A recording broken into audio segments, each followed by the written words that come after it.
बिस्मिल्लाहिर्रहमानिर्रहीम। मलक मुनीर हुसैन तुहाडे दोस्तां की खिदमत च हाज़र हाँ। दो तीन जिहड़ा बड़ियां अहम गल्लां करनियां ने। नंबर एक तो बंदे किसी दे नाल नेकी करके ते बाद च आखदे ने कि मैं फलां बंदे नाल बड़ा अच्छा सलूक कीता सी ते उन्हें अगों मेरे नाल ए बुरा कीता है। तो उन्हां सारे अहबाब अगे गुजारिश है भी जदों भी नेकी करो कोशिश करो कि नेकी उहदे नाल करो जिहड़ा नेकी दा अहल होवे।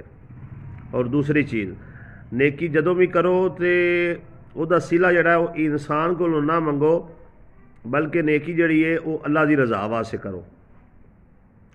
और दूसरी चीज़ ये वे कि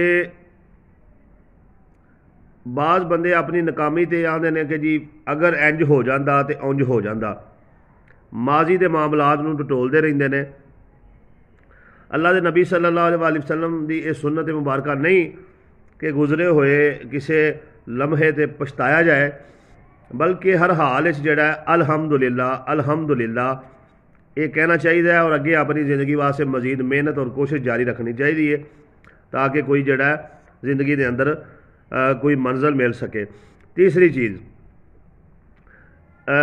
पाकिस्तान के बहुत सारे जड़ा एक रिवाज बन चुके आवाम दे विच कि कोई बंदा जिंदा रोज़गार भावें थोड़ा है तो भावें ज़्यादा है, हर बंदा ही तनकीद करो हुकूमती मामलात हर मामले करो वो नहीं गल कर रहे। लेकिन अक्सर बंदे जिहड़े ने हर वेले नाशुक्री करते नज़र आउंदे ने और उन्होंने ज़ुबान ते कभी भी अल्हम्दुलिल्लाह का जुमला नहीं सुनिया है।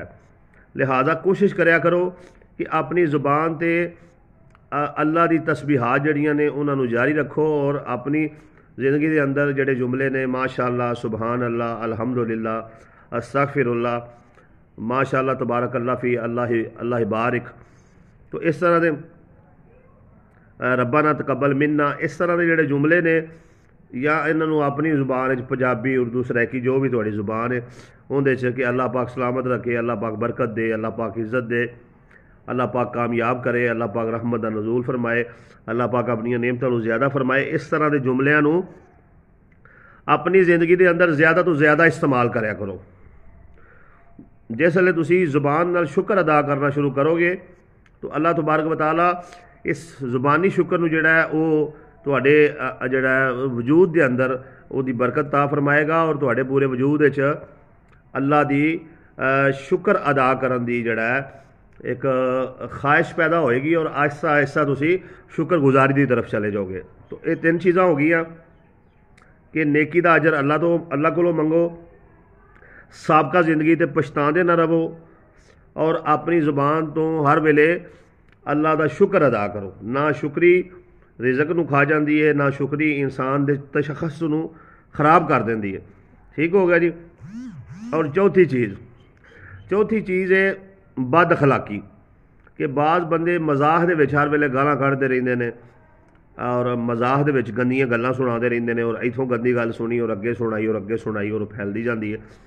तो ये भी बुराई नूं फरोग देने के मुतरादफ है। कोशिश करनी चाहिए कि बंदा अगर सुना सकता है तो कुरान की कोई आयत का तर्जमा सुनावे, नबी करीम सल्लल्लाहु अलैहि वसल्लम की कोई हदीस सुना देवे, कोई इस्लामी वाक़या सुना देवे, कोई अच्छी गल जड़ी है उन्होंने अगा सुनाया करो ताकि जड़ी अच्छी गल है वो अगा फैले और जेडे मतलब तुहानूं भी उहदा जेहड़ा अजरो सवाब मिलता रहे। ठीक हो गया जी। और अगली गल ये वे कि बराए मेहरबानी बहुत सारे लोग जिहड़े ते काम कर रहे हैं, अल्लाह पाक उन्होंने जजा देवे जी। हाजी आसफ साहब सऊदी अरब तो गल कर रहे हैं, उन्होंने कहा जी अरब वाले लोगों का यह दस्तूर है कि वो अपने जी बिल्कुल अरब वाले का दस्तूर है कि अरब वाले हमेशा अपनी ज़ुबान ते अल्हम्दुलिल्लाह, अस्तगफिरुल्लाह, माशाअल्लाह, बारिक अल्लाह फ़ी, रब्बाना तकब्बल मिन्ना, ठीक है जी, अल्लाह ही जज़ाक खैर, इस तरह के जुमले जोड़े ने हर वेले अपनी ज़ुबान से दोहराते रहते हैं, जोड़ा कि बड़ा ही अच्छा अमल है। अच्छा अगली चीज़ ये है कि जोड़े दोस्त अमल कर रहे हैं बहुत अच्छा है, जोड़े नहीं करते वो ज़रा सुन लैन कि पहले दौर बड़ा रिवाज सी कि अपने हमसायां के घर जोड़ा जी चीज़ पकानी वो भेजनी अपनी गली महल्ले भेजनी, हुण ये बड़ा घट गई रस्म। तो बराए मेहरबानी इसनूं जिंदा किया जाए, जी चीज़ पकाओ उन्होंने अपने हमसाए के घर जोड़ा ਲਾਜ਼ਮੀ ਭੇਜੋ, ਥੋੜ੍ਹੀ ਜਿਹੀ ਭੇਜ ਦਿਓ ਔਰ ਇਹਨੂੰ ਆਪਣੀ ਜ਼ਿੰਦਗੀ ਦਾ ਮਾਮੂਲ ਬਣਾ ਲਓ। ਇਹਦੇ ਨਾਲ ਜਿਹੜਾ ਇੱਕ ਬਾਹਮੀ ਰਾਬਤਾ ਵੀ ਰਹਿੰਦਾ ਔਰ ਆਪਸੀ ਮੁਹੱਬਤ ਵੀ ਕਾਇਮ ਹੁੰਦੀ ਹੈ। ਇਸ ਸਿਲਸਿਲੇ ਨੂੰ ਅੱਗੇ ਜਾਰੀ ਰੱਖਣਾ ਚਾਹੀਦਾ। ਔਰ ਅਗਲੀ ਚੀਜ਼ ਇਹ ਵਾਲਦੈਨ ਨੂੰ ਟਾਈਮ ਦੇਣਾ। ਜਦੋਂ ਦਾ ਨੈੱਟ ਆਇਆ, ਬੰਦਾ ਘਰ ਹੁੰਦਿਆਂ ਹੋਇਆ ਵੀ ਜਿਹੜਾ ਨਾ ਆਪਣੇ ਵਾਲਦੈਨ ਨੂੰ ਟਾਈਮ ਨਹੀਂ ਦਿੰਦਾ ਹੈ। ਵੀ ਬੜੇ ਸਾਰੇ ਮਾਮਲਾਤ ਵਿੱਚ ਬੰਦਾ ਆਪਣੇ ਬੀਵੀ ਬੱਚਿਆਂ ਨੂੰ ਟਾਈਮ ਨਹੀਂ ਦਿੰਦਾ ਹੈ। ਤੋ ਲਿਹਾਜ਼ਾ ਇੱਕ ਮਖਸੂਸ ਟਾਈਮ ਰੱਖੋ, ਉਸ ਟਾਈਮ ਆਪਣੇ ਮੋਬਾਈਲ ਨੂੰ ਬੰਦ ਕਰੋ ਔਰ ਕੁਝ ਟਾਈਮ ਆਪਣੇ ਮਾਂ ਜੀ ਦੇ ਕੋਲ ਬੈਠ ਜਾਓ, ਆਪਣੇ ਅੱਬੂ ਜਾਨ ਦੇ ਕੋਲ ਬੈਠ ਜਾਓ ਔਰ ਉਹਨਾਂ ਦੀਆਂ ਗੱਲਾਂ ਸੁਣੋ, ਉਹਨਾਂ ਨੂੰ ਮੁੱਠੀਆਂ ਭਰ ਦਿਓ, ਉਹਨਾਂ ਦੀ ਥੋੜ੍ਹੀ ਜਿਹੀ ਖਿਦਮਤ ਕਰ ਦਿਓ ਔਰ ਉਹਨਾਂ ਦੀ ਦੁਆ ਹਾਸਲ ਕਰੋ। ਵਾਲਦੈਨ ਨੂੰ ਜਿਹੜਾ ਉਹ ਟਾਈਮ ਦਿਆ ਕਰੋ। ਇਹ ਬੜਾ ਹੀ ਅੱਜ ਦਾ ਖਲਾ ਪੈਦਾ ਹੋ ਗਈ ਹੈ ਔਰ ਇਹਨੂੰ ਦੂਰ ਕਰਨ ਦੀ ਜ਼ਰੂਰਤ ਹੈ। ਬਿਲਖਸੂਸ ਜਿਸਲੇ ਜਿਵੇਂ ਅਸੀਂ ਬੱਚੇ ਸਾਂ, ਉਵੇਂ ਵਾਲਦੈਨ ਜਿਹੜੇ ਨੇ ਹੁਣ ਉਸ ਕਫੀਅਤ ਵਿੱਚ ਨੇ। ਸਾਨੂੰ ਚਾਹੀਦਾ ਹੈ ਕਿ ਉਹਨਾਂ ਦੀ ਖਿਦਮਤ ਕਰੀਏ। ਜੀ ਹਾਜੀ ਆਸਫ ਅਲੀ ਸਾਹਿਬ, ਅੱਲਾਹ ਪਾਕ ਤੁਹਾਨੂੰ ਜਜ਼ਾ ਦੇ।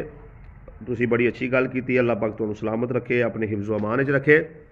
ਤੋ ਇਹ ਚੰਦ ਇੱਕ ਗੱਲਾਂ ਸਨ ਜਿਹੜੀਆਂ ਮੈਂ ਚਾਹਿਆ ਕਿ ਤੁਹਾਡੇ ਨਾਲ ਲਾਈਵ ਆ ਕੇ ਕਰਾਂ। ਅਗਰ ਇਹ ਗੁਫ਼ਤਗੂ ਅੱਛੀ ਲੱਗੇ ਤਾਂ ਇਹਨੂੰ ਸ਼ੇਅਰ ਵੀ ਕਰੋ, ਦੂਸਰੇ ਤੱਕ ਵੀ ਪਹੁੰਚਾਓ।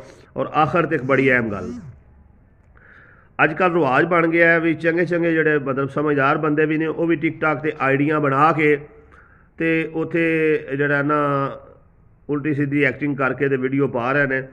ਵੇਖੋ, ਗਾਣਾ ਸੁਣਨਾ ਹਰਾਮ ਹੈ ਔਰ ਇਹ ਸਾਰਾ ਅਮਲ ਹਰਾਮ ਹੈ। ਮੈਂ ਟਿਕਟੋਕ 'ਤੇ ਬਣਾਈ ਸੀ ਆਪਣੀ ਆਈਡੀ ਔਰ ਉੱਥੇ ਕੁਝ ਵੀਡੀਓ ਜਿਹੜੀਆਂ ਨੇ ਆਪਣੀਆਂ ਖਬਰਾਂ ਦੀਆਂ ਪਾਈਆਂ ਸਨ, ਲੇਕਿਨ ਫਿਰ ਉਹਨੂੰ ਹੁਣ ਜਿਹੜਾ ਡਿਲੀਟ ਕਰ ਦਿੱਤਾ ਹੈ, ਉਹਨੂੰ ਖ਼ਤਮ ਕਰ ਦਿੱਤਾ ਹੈ। ਕਿਉਂਕਿ ਜਦੋਂ ਟਿਕਟੋਕ ਚਲਾਉਣੀ ਹੈ ਉਹਦੇ 'ਤੇ ਗਾਣੇ ਜਿਹੜੇ ਨੇ ਲਾਜ਼ਮੀ ਸੁਣਨੇ ਪੈਂਦੇ ਨੇ।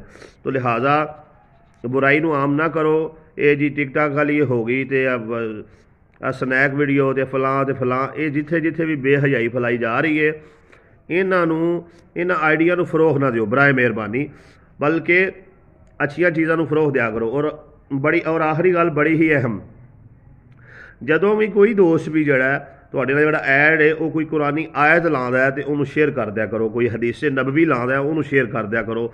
ਕੋਈ ਇਸਲਾਮੀ ਵੀਡੀਓ ਲਾਉਂਦਾ ਉਹਨੂੰ ਸ਼ੇਅਰ ਕਰ ਦਿਆ ਕਰੋ। ਕੋਈ ਸਬਕ ਅਮੂਜ਼ ਵੀਡੀਓ ਲਾਉਂਦਾ ਉਹਨੂੰ ਸ਼ੇਅਰ ਕਰ ਦਿਆ ਕਰੋ। ਕੋਈ ਅੱਛੀ ਗੱਲ ਕਰਦਾ ਉਹਨੂੰ ਲਾਈਕ ਕਰਕੇ ਕਮੈਂਟ ਕਰਕੇ ਦਾਤ ਦਿਆ ਕਰੋ, ਉਹਦਾ ਹੌਸਲਾ ਅਫਜ਼ਾਈ ਕਰਿਆ ਕਰੋ ਤਾਂ ਕਿ ਉਹ ਮਜ਼ੀਦ ਅੱਛੇ ਤਰੀਕੇ ਨਾਲ ਸੋਸ਼ਲ ਮੀਡੀਆ 'ਤੇ ਇਸ ਕੰਮ ਨੂੰ ਜਿਹੜਾ ਜਾਰੀ ਰੱਖ ਸਕੇ। ਔਰ ਅਗਰ ਕੋਈ ਬੰਦਾ ਉੱਥੇ ਬੁਰੀ ਚੀਜ਼ ਕਰ ਰਿਹਾ ਹੈ ਤਾਂ ਉਹਨੂੰ ਕਮ ਅਜ਼ ਕਮ ਕਮੈਂਟ 'ਚ ਟੋਕੋ। ਅਗਰ ਉੱਥੇ ਮੁਨਾਸਬ ਨਹੀਂ ਸਮਝ ਰਿਹਾ, ਉਹਦੇ ਮੈਸੇਂਜਰ 'ਚ ਜਾ ਕੇ ਉਹਨੂੰ ਮੰਨਿਆ ਕਰਿਆ ਕਰੋ ਕਿ ਯਾਰ ਇਹ ਕੰਮ ਅੱਛਾ ਨਹੀਂ ਹੈ, ਇਹਦੇ ਤੋਂ ਬਾਜ਼ ਆ ਜਾਓ। ਅੱਲਾਹ ਤਬਾਰਕ व तआला ਤੁਹਾਨੂੰ ਔਰ ਮੈਨੂੰ, ਸਾਨੂੰ ਸਾਰਿਆਂ ਨੂੰ ਇਹਨਾਂ ਗੱਲਾਂ 'ਤੇ ਅਮਲ ਕਰਨ ਦੀ ਤੌਫੀਕ ਅਤਾ ਫਰਮਾਏ। ਆਮੀਨ ਯਾ ਰੱਬੁਲ ਆਲਮੀਨ।